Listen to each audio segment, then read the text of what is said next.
வெளிப்படுத்தின விசேஷம் 5ஆம் அதிகாரம் 1ஆம் வசனத்துல இருந்து 5ஆம் வசனம் வரையிலும். வெளிப்படுத்துதல் 5ஆம் அதிகாரம் 1ஆம் வசனத்துல இருந்து 5ஆம் வசனம் வரையிலும். அன்றியும் உள்ளும் புறமும் எழுதப்பட்டு 7 முத்திரைகளால் முத்திரிக்கப்பட்டிருந்த ஒரு புஸ்தகத்தை சிங்காசனத்தின் மேல் வீற்றிருக்கிறவருடைய வலது கரத்திலே கண்டேன். புஸ்தகத்தை ஒரு புஸ்தகம் அங்க இருக்கு, ஜீவ புஸ்தகம் கையில இருக்கு. அந்த புஸ்தகத்துல எல்லாரும் ரட்சிக்கப்படணும். ரட்சிக்கப்பட்டவனுடைய பேரெல்லாம் அதுல எழுதப்பட்டு இருக்கும். ஆண்டவர் ஒரு காலகட்டத்துல சொல்றார், இந்த புஸ்தகத்தை திறக்கணும். திறந்து பார்த்தா யாரெல்லாம் ரட்சிக்கப்பட்டுருவாங்க. உங்கள யாராவது வந்து இந்த புஸ்தகத்தை திறந்தீங்க அப்படின்னா இதுல யாருடைய பேர் எழுதப்பட்டு இருக்கின்றது தெரிஞ்சிடும் அப்படின்னு சொன்னா, இப்ப உங்களை யாரையாவது கூப்பிட்டு இங்க ஒரு நோட்டை வச்சு ஒரு புஸ்தகத்தை வச்சு வந்து திறங்க, உங்க வீட்டுக்காரர் ரட்சிக்கப்பட்டிருக்காரான்னு இதுல பாப்போம் அப்படின்னு சொன்னா எத்தனை பேர் வந்து திறப்போம்? ஹல்லேலூயா, ஹல்லேலூயா. வீட்டுல நீ பெத்து வளர்த்த பிள்ளை ரட்சிக்கப்பட்டிருக்கான்னு பாப்போம்னா எத்தனை பேர் வந்து திறப்போம்? ஹல்லேலூயா, ஹல்லேலூயா. நம்மளுக்கே தெரியும் பிள்ளை விளங்காது. ஆமென். நம்மளுக்கே தெரியும் என்ன சொன்னாலும் சர்ச்சைக்கு வரமாட்டாங்க. எங்க போறதுக்கும் ஹல்லேலூயா. கடைக்கு போகணும்னு சொன்னா 5 நிமிஷத்துல மேக்கப் எல்லாம் போட்டு வந்து நிக்கிற பிள்ளை ஹல்லேலூயா. காலையில எந்திரிச்சு கடப்பாறைய போட்டு மம்பட்டி எடுத்து வெட்டுன்னு வெட்டி குத்துன்னு குத்தி எழுப்புனா கூட என்ன செய்ய மாட்டேங்குது. ஹல்லேலூயா. இப்ப ஆண்டவர் அங்கே ஒரு புஸ்தகம் இருக்கிறது, சிங்காசனத்தில் வீட்டில் இருக்கிறவருடைய கரத்தில் அது இருக்கு. அதை போய் திறக்கணும். திறக்கிறதுக்கு இந்த காலை வேளையில இந்த சபையில யாராவது ஒருத்தர் இருந்தா ஆயத்தமா இருப்பீர்கள். ஆனால் நீங்க கையை தூக்கி காமிச்சா ஆண்டவர் இன்னைக்கு உங்களுக்கு அந்த சந்தர்ப்பத்தை கொடுக்கிறார். புஸ்தகத்தை திறப்பதற்கான அதிகாரம் உங்களுக்கு உண்டு. சொன்ன ஆலப்புறம் அனுப்பிடுவேன். ஹல்லேலூயா, பரலோகத்தில். ஆமென். எனக்கு அருமையான தேவனுடைய பிள்ளையே, அங்கே ஒரு புஸ்தகம் இருக்கு. திறக்கிறதுக்கு யாராவது ஒருத்தர், உங்களில் யாராவது சரியான ஒரு நபரா இருப்பீர்களே ஆனால் வந்து இந்த புஸ்தகத்தை திறங்க அப்படின்னு சொன்ன உடனே என்ன நடந்துச்சு? வாசிங்க. புஸ்தகத்தை திறக்கவும் அதன் முத்திரைகளை உடைக்கவும் பாத்திரவன் யார் என்று மிகுந்த சத்தமிட்டு மைக்கு போட்டு கத்துகிற பலமுள்ள ஒரு தூதனையும் கண்டேன். பலமுள்ள ஒரு கர்த்தருடைய ஊழியக்காரனின் தூதனையும் கண்டேன். வானத்திலாவது பூமியிலாவது பூமியின் கீழாவது ஒருவனும் அந்த புஸ்தகத்தை திறக்கவும் அதை பார்க்கவும் கூடாது இருந்தது. எங்க விசுவாசி நாளைக்கு ஆமென் அல்லேலூயா சொல்லிச்சு காணும். அல்லேலூயா. அங்க சொல்லிட்டாங்க எலிஜிபிலிட்டியே இல்லைன்றாங்க. அல்லேலூயா. அதுக்கு எலிஜிபிலிட்டியே இல்லையா? ஆனா இங்க நானே அல்லேலூயா. அங்க சொல்றாரு, ஒருத்தர் தேடினேன் கீழே பூமிக்கு அடியில கூட போய் 7 தலைமுறையை தாண்டி. எங்க அம்மா ரொம்ப பாட்டு பாடி ரொம்ப சாட்சி உள்ள வாழ்க்கை வாழ்ந்தாங்க. அவளையும் போய் தட்டி எழுப்பியாச்சு, காணும். ஹல்லேலூயா. மனிதர்கள் எல்லாம் ஒரு குறைவுள்ளவர்களாகவே காணப்படுகிறார்கள். ஆனால் ஆண்டவருடைய ஏக்கம், யாராவது ஒருத்தர் இந்த புஸ்தகத்தை திறந்துட மாட்டாங்களான்ற வாஞ்சையும் ஏக்கம் பெருமூச்சையும் நாம் இந்த இடத்துல பார்க்கிறோம். வாசிங்க 5ஆம் வசனம் வரையிலும். ஒருவனும் அந்த புஸ்தகத்தை திறந்து வாசிக்கவும் அதை பார்க்கவும் பாத்திரவானாக காணப்படாததினால் நான் மிகவும் அழுதேன். இத்தனை வருஷம் பிரசங்கம் பண்ணி இந்த பையனுடைய புறம் கொண்டு போய் சேர்ப்போம்னு நினைச்சா ஒண்ணும் கூட அதுக்கு எலிஜிபிலிட்டி இல்லையே ஆண்டவரேன்னு சொல்லி அழுதேன். அப்பொழுது மூப்பர்களில் ஒருவன் என்னை நோக்கி நீ அழ வேண்டாம், நீங்களுக்காக போய் எதுக்கு அழுகிற? ஹல்லேலூயா. நீ அழ வேண்டாம். இதோ யூதா கோத்திரத்து சிங்கம், யூத கோத்திரத்து ராஜ சிங்கம் என் ஆண்டவராகிய இயேசு கிறிஸ்து வந்து அந்த முத்திரையை உடைக்கவும் புஸ்தகத்தை திறக்கவும் அவருக்கு அதிகாரம் கொடுக்கப்பட்டது. வாசிங்க. தாவீதின் வேறுமானவர் புத்தகத்தை திறக்கவும் அதில் 7 முத்திரைகளை உடைக்கவும் ஜெயம் கொண்டிருக்கிறார். கையை தட்டி நல்ல தட்டல். எதற்காக உன்னை அழைத்தார்? எதற்காக உன்னை தெரிந்து கொண்டார்? ஆண்டவருடைய நோக்கம் என்ன? உன்னை அழைக்காகிறது போல அழைக்காது உன்னை பாதுகாப்பதனுடைய நோக்கம் என்ன? உன்னை கைவிடுவதில்லை என்று சொன்னதனுடைய நோக்கம் என்ன? யாக்கோபின் புத்திரர் நிர்மூலம் ஆவதில்லை என்று சொன்னதனுடைய நோக்கம் என்ன? உன்னுடைய கோத்திரத்திலிருந்து, உன் சந்ததியிலிருந்து கிறிஸ்து வேர் பிரிக்கப்பட்டு வரணும். தாவீதுடைய சிங்காசனம் உன்னால் நிலைப்படணும். உன்னாலதான் பரலோகத்தினுடைய மேன்மை உண்டாகணும். உன்னை குறித்து தேவன் பெரிய திட்டத்தை வைத்தார். எனக்கு அருமையான தேவனுடைய பிள்ளை, ஆண்டவர் எதற்காக இந்த யாக்கோபினுடைய சந்ததியை பாதுகாத்தார்? இந்த சந்ததியிலிருந்து கிறிஸ்து உருவாக வேண்டும். அதை உருவாவதற்கு 2 சக்தி வேலை செய்து. ஒன்று பரலோகத்தின் கிரியைகள். பிசாசு விட்டுருவானா? அவனை அழிக்கிறதுக்கு விட மாட்டான். நீ தேவனுடைய ராஜ்ய பணியை செய்யணும். தேவனுடைய மகத்துவமான குடும்பமாய் நீ வாழணும். வாழ விட்டுருவானா சத்துரு? ஆனாலும் கர்த்தர் கைவிடுவதில்லை.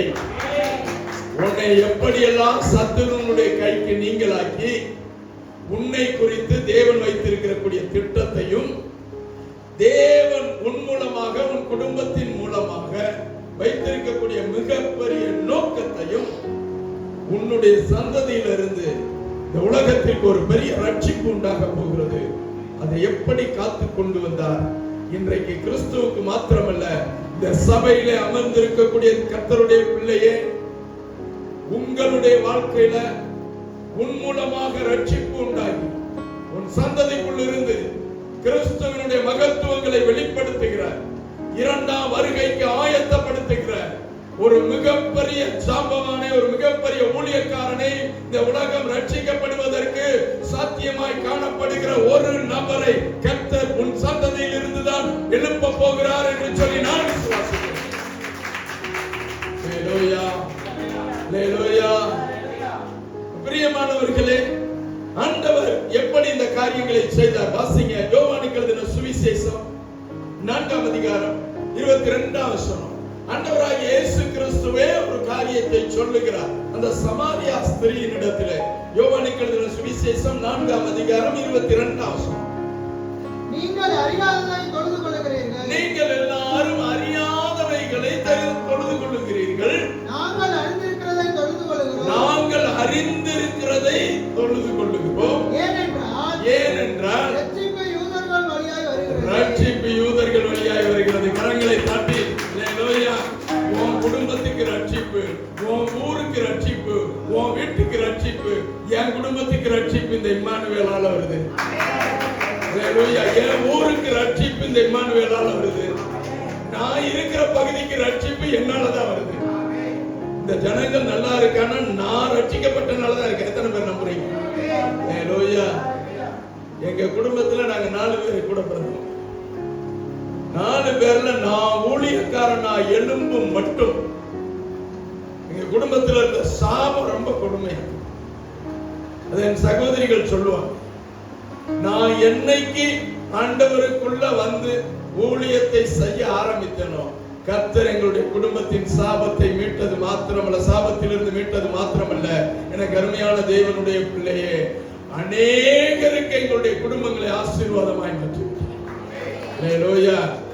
எல்லா வீட்டிலையும் ஊழியக்காரர்கள் எழுப்பி விட்டார். ஆமென். யோசேப்பு ஒருவன் சிறைச்சாலைக்கு போனான், ஒருவன் எகிப்துக்கு போனான், ஒருவன் பாடு அனுபவித்தான். ஒருத்தன் பாடு அனுபவிச்சனால, ஒருத்தனை கர்த்தர் தெரிந்து கொண்டனால, மீதி இருந்த 11 பேருடைய வாழ்க்கையை கர்த்தர் செழிக்கப்பட்டார். ஹல்லேலூயா. உன்னுடைய ஒரு ஆளுடைய ரட்சிப்பு தான் உன் சந்ததியவே மாற்ற போகுது. ஒரு ஆளுடைய ரட்சிப்பு தான் உன் குடும்பத்துக்குள்ள ஒரு மிகப்பெரிய மாறுதலை உண்டாக்க போகுது. ஹல்லேலூயா. நீ அழைக்கப்பட்டாலும், தெரிந்து கொள்ளப்பட்டாலும், முன்குறிக்கப்பட்டாலும், ஆனால் ஆண்டவர் உன்னை திரும்ப திரும்ப ஏதோ ஒரு காரியத்துக்குள்ள நீ ரேடாரை விட்டு வெளியே போயிடுற, நீ கோட்டை விட்டு வெளியே போயிடுற, நீ அப்பப்ப அவுட் ஆயிடுற. ஆனா அவுட் ஆனாலும் திரும்ப திரும்ப உனக்கு ஒரு எக்ஸ்கியூஸ் கொடுக்கும், திரும்ப திரும்ப உன்னை மன்னிச்சு, திரும்ப திரும்ப உன்னை உள்ள களத்துக்குள்ள கொண்டு வந்து இந்த ரவுண்ட்ல நல்லா விளையாடு, இந்த ரவுண்ட்ல நல்லா விளையாடு, இந்த ரவுண்ட்ல நல்லா விளையாடுன்னு சொல்லி உனக்கு ஒரு கிருபை கொடுத்தார், உன் பிள்ளைக்கு ஒரு கிருபை கொடுத்தார், உன் பிள்ளைகளின் பிள்ளைகளுக்கு ஒரு கிருபை கொடுத்தார். அந்த கிருபையை தலைமுறை தலைமுறையாய் காத்து கொண்டு வந்து உன் குடும்பத்தில இருந்து ஒரு ராஜரீக மகிமையை இந்த தேசத்திற்கு வெளிப்படுத்த வேண்டும் என்று கர்த்தர் விரும்புகிறார். ஹல்லேலூயா. வாசிங்க ஆதியாகமத்தின் புஸ்தகம் 29ஆம் அதிகாரம் 30ஆம் வசனத்திலிருந்து 35ஆம் வசனம் வரை. இந்த யாக்கோபு நம்ம டேடி போன இடத்துல இப்ப அங்க மாமனார் வீட்டுக்கு போயிட்டாரு. போன இடத்துல ஐயாவுக்கு கல்யாணம் ஆயிடுச்சு. கல்யாணம் உடனே அவனுடைய சந்ததி அங்க உண்டாக போகிறது. அப்பொழுது கர்த்தர் இதுல என்ன காரியங்களை செய்கிறார் என்கிறதான சில காரியங்களை காண்பித்துக் கொடுக்க விரும்புகிறேன். ஆண்டவர் பேசுவார் என்று சொல்லி நான் விசுவாசிக்கிறேன். ஆதியாகமத்தின் புஸ்தகம் 29ஆம் அதிகாரம் 30ஆம் வசனத்திலிருந்து 35ஆம் வசனம் வரை. யாக்கோபு ராகேலையும் சேர்ந்தான். யாக்கோபு யாரிடத்துல சேர்ந்தான்? ஹல்லேலூயா. யாக்கோபு நேசிச்சது யார? யார ரொம்ப லவ் பண்ணாரு? சத்தமா ராகேலை சேர்ந்தான். வாசிங்க. லேயாளை பார்க்கிலும் ராகேலை அவன் அதிகமாய் நேசித்து இன்னும் 7 வருஷம் அவனிடத்தில் சேவித்தான். இன்னும் 7 வருஷம் பயங்கரமான லவ். ஹல்லேலூயா. 7 வருஷம், முதல் 7 வருஷம் ஆடு மேய்ச்சான், படாத பாடுபட்டான். வெயிலையும் பனிலையும் காடு மேடு எல்லாம் அலைஞ்சு எப்படியாவது நம்மளுக்கு இவ்வளவுதான் கட்டி வைப்பாங்கன்னு சொல்லி பார்த்தா திடீர்னு அங்க ஒரு பெரிய மாறுதல் உண்டாயிருச்சு. அதெல்லாம் விளக்க எனக்கு நேரம் இல்லை. நீங்க என்னை விட நிறைய பைபிள் வாசிக்க கூடிய ஆளு, அதனால என்னைய விட ஞானவான்களா இருக்கிறபடினால நீங்க உங்களுக்கு கற்பூர புத்தின்றனால கப்பல் படிச்சுக்கிடுவீங்க. நீங்க அதை படிச்சு பிடிச்சு புரிஞ்சுக்கிட்டனால உங்களுக்கு கர்த்தர் கிருபை தந்ததற்காக ஆண்டவருக்கு நன்றி செலுத்துகிறேன். இப்ப இவளை விட அவளை ரொம்ப நேசிச்சனால வாசிங்க. லேயாள் அற்பமாய் எண்ணப்பட்டாள் என்று கர்த்தர் கண்டு, லேயாள் அற்பமாய் எண்ணப்பட்டாள் என்று கர்த்தர் கண்டு அவள் கர்ப்பம் தரிக்கும்படி செய்தார். அவர் கர்ப்பம் தரிக்கும்படி செய்தார். கரங்களை தட்டி நல்ல நல்ல கைய மேல தலைக்கு மேல தூக்கி கட்டலாமா? நீ எந்த இடத்துல அற்பமாய் எண்ணப்படுகிறாயோ, எந்த இடத்துல புறக்கணிக்கப்படுகிறாயோ, எந்த இடத்துல மற்றவர்களுக்காக அருவருக்கப்படுகிறாயோ, அப்பொழுது தேவனாகிய கர்த்தருடைய கண்கள் உன்மேலே கடாட்சம் பெறுவதாக. ஹல்லேலூயா. ஹல்லேலூயா. லேயாள் எப்படி எண்ணப்பட்டாளா? அற்பமாய். மீண்டும் அந்த இடத்தை வாசிங்க. லேயாள் அற்பமாய் எண்ணப்பட்டாள் என்று கர்த்தர் கண்டு. ஹல்லேலூயா. நீ என்னமோ நினைச்சுக்கிட்டு இருக்கிற, என்னை அவரு பார்க்கல, இவரு பார்க்கல, அவங்க பார்க்கல, இவங்க பார்க்கல, எல்லாரும் என்னை கவனிக்க மாட்டாங்கன்னு நீ சொல்ற. எனக்கு அருமையான கர்த்தருடைய பிள்ளையே, என் தேவனாகிய கர்த்தர் சொல்லுகிறார், இந்த உலகத்துல யாரும் உன்னை பார்க்கலன்னாலும் என் ஆண்டவருடைய கண்கள் உண்மையில் நோக்கமாயிருக்கிறது. எந்த இடத்துல அற்பமாய் எண்ணப்பட்டாயோ, எந்த இடத்துல அறிவறுக்கப்பட்டாயோ, எந்த இடத்துல நீ புறக்கணிக்கப்பட்டாயோ, எங்கிருந்து அன்பு வரும்னு சொல்லி அன்புக்காக ஏங்கி ஏங்கி காத்திருந்த பொழுது அது தோல்வியாய் முடிந்ததோ, என் தேவனாகிய கர்த்தருடைய கண்கள் உனக்கு கிருபை உண்டாவதாக. ஹல்லேலூயா.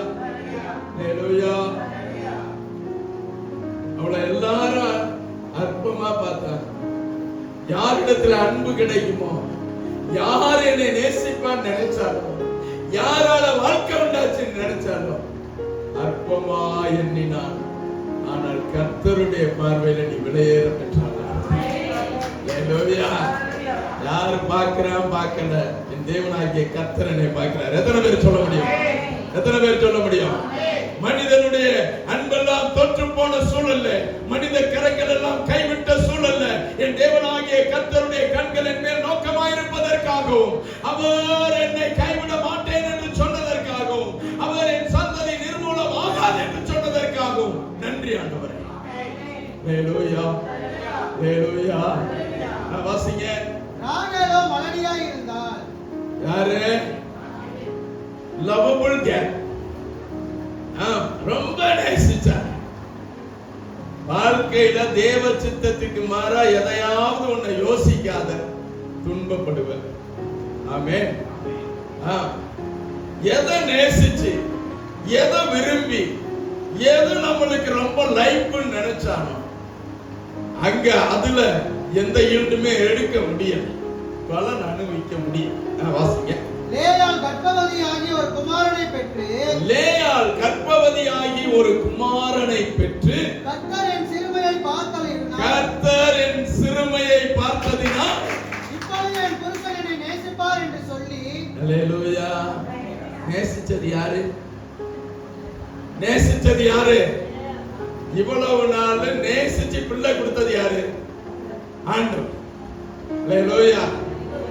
ஆண்டவர் உனக்கு ஒரு அற்புதத்தை செஞ்சாரு. உன்னோட ஏக்கம் எல்லாம் யார் பேர்ல தான் இருக்கு? புருஷன் என்னை நேசிக்க மாட்டான், இன்னொரு முறை கண்கள்ல கடாட்சியம் கிடைத்திராதா, இன்னொரு தடவை கிடைக்கன் பார்வையில என்னை வீழ்த்திர மாட்டாரா? ஹalleluya, ஹalleluya. பக்கத்துல பார்த்து நல்ல மூஞ்ச பார்த்து சொல்லுங்க, புருஷனை பார்க்கணும், வீட்டுல இருக்கக்கூடிய உறவுகளை பார்க்கணும். கர்த்தர் உன்னை அதிகமா நேசிக்கிறாரு. ஹalleluya.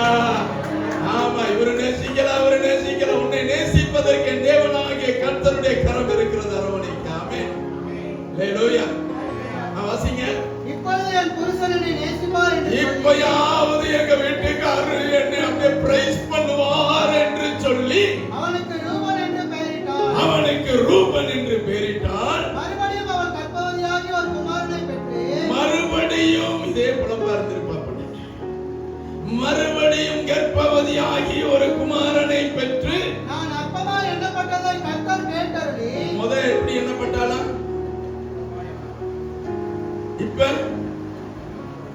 இப்ப என்ன? இப்பயும் சொல்ற, எப்ப பார்த்தாலும் ஒரு சிலரை எப்ப கேட்டாலும் எப்படி இருக்கிறீங்க, என்னத்த வந்து என்னத்த இருந்து என்னத்த வாழ்ந்து, ஏதோ இருக்கிறேன் பாஸ்டர், ஏதோ இருக்கிறேன் பிரதர். சிஸ்டர் எப்படி இருக்கிறீங்க? ஏதோ இருக்கிறேன் சிஸ்டர், வர வழி இல்லை, சாவும் வர மாட்டேங்குது. ஹalleluya. இப்படியே புலம்பல். நீ ஒண்ணு இல்ல, என்னை நேசிக்க மாட்டான், நேசிக்க மாட்டான், லவ் பண்ண மாட்டான், லவ் ஆயிருச்சு, பிள்ளை பெத்தாச்சு. பெத்ததுக்கு அப்புறமும் சொல்றான், என்னை நேசிக்கல, என்னை அற்பமா என்றான், என்னை கேவலப்படுத்துறான், என்னை அசிங்கமா பாக்குறான், என்னை அவன் எந்த இடத்துல ரெஸ்பான்ஸ் பண்ணல. ஹalleluya. அற்பமா எண்ணப்பட்டதை கண்டு கர்த்தர் இன்னொன்னையும் கிஃப்டா கொடுத்துட்டாரு. கையை தட்டி ஹalleluya. உன் அழுகையை பார்த்து, உன் முறுமுறுப்பை பார்த்து, உன் புலம்பலை பார்த்து, பரவாயில்ல இன்னொன்னு வச்சுக்கன்னு கர்த்தர் சொல்லிட்டார். ஹalleluya, ஹalleluya. பரவாயில்ல, அழுகைக்கு ஒரு வேல்யூ இருக்கத்தான் செய்யுது போல. ஆமென். வாசிங்க. இவனையும் எனக்கு தந்தார் என்று சொல்லி, இவனையும் எனக்கு தந்தார் என்று சொல்லி அவனுக்கு சிமியோன் என்று பெயரிட்டார். அவனுக்கு சிமியோன் என்று பெயரிட்டார். கையை தட்டி சிமியோன் என்று பெயரிட்டார். பின்னும் அவள் கர்ப்பவதியாகி ஒரு குமாரனை பெற்று, வாசிங்க. என் புருஷனுக்கு 3 குமாரரை பெற்றபடியால், என் புருஷனுக்கு 3 குமாரர்களை பெற்றபடியால் இப்பொழுதாவது அவர் ராத்திரி ஏதாவது வாங்கிட்டு வந்து என்னை இம்ப்ரெஸ் பண்ணுவார். வாசிங்க. அவர் இப்பொழுது என்னோட சேர்ந்திருப்பார் என்று சொல்லி, அவர் இப்பொழுது என் கூட ரொம்ப ஹாப்பியா, ரொம்ப மகிழ்ச்சியா என்னை புரிஞ்சுக்கிட்டு எல்லா விஷயத்துல என்னோடு உடன்பட்டு இருப்பார் என்று சொல்லி அவனுக்கு லேவி என்று பெயரிட்டார். அவனுக்கு லேவி என்று பெயரிட்டார். கையை தட்டி ஹalleluya. இந்த லேவி யார் தெரியுமா? இந்த லேவி யார் தெரியுமா? இன்றைக்கு வரையிலும் ஆசாரிய கோத்திரமாய் பலிபீடத்தில் நின்று ஜனங்களை ஆசீர்வதிப்பதற்கு வேதம் கொடுத்த ஒரே அங்கீகாரம் யாருன்னா லேவி கோத்திரரே. ஹalleluya. இந்த லேவியின் புத்திரர்களுக்கு தான் கர்த்தர் அந்த அதிகாரத்தை தந்தார்.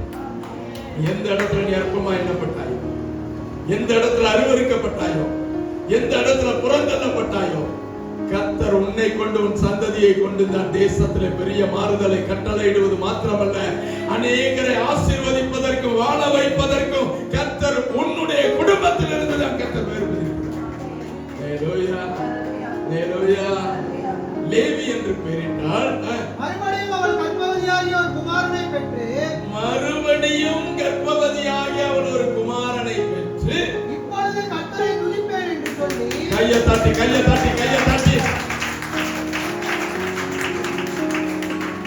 இதுவரைக்கும் வந்ததெல்லாம் வேற.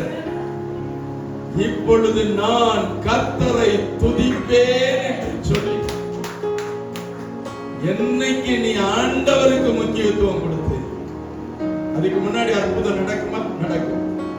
கர்த்தர் என்னை வழி நடத்துவார். ஆண்டவர் என்னை சரியான பாதையில கொண்டு போய் உணவு உடுக்க வஸ்திரத்தை எல்லாம் தருவார். ஆனா தேவ நோக்கம், தேவ திட்டம், தேவனுடைய சித்தம் உன் மேல உன் குடும்பத்தின் மீது நிறைவேறணும்னா ஒரு இடத்துக்கு நீ வரணும், ஒரு தீர்மானத்துக்கு நீ வரணும், ஒரு இடத்தை நோக்கி நீ பிரயாணப்படணும். இந்த இடம் என்ன இடம் தெரியுமா? நான் என் தேவனாகிய கர்த்தரை அதுவரையில அத்துக்கார பிரைஸ் பண்ணணும்னு நினைச்சா, ஒரு இடம் வரும் பொழுது ஆண்டவரை பிரைஸ் பண்ணணும்னு நினைச்சா, ஆண்டவரை பிரைஸ் பண்ணணும், ஆண்டவரை துதிக்கணும், ஆண்டவருடைய நாமத்துக்கு மகிமை செலுத்தணும், ஆண்டவருக்கு தான் முக்கியத்துவம் என்று அவன் என்றைக்கு தீர்மானித்தாலோ கர்த்தர் அந்த தீர்மானத்தை அங்கீகரித்தது மாத்திரமல்ல, ஒரு சந்ததியை உண்டாக்கினார். அது எந்த சந்ததி? வாசிங்க.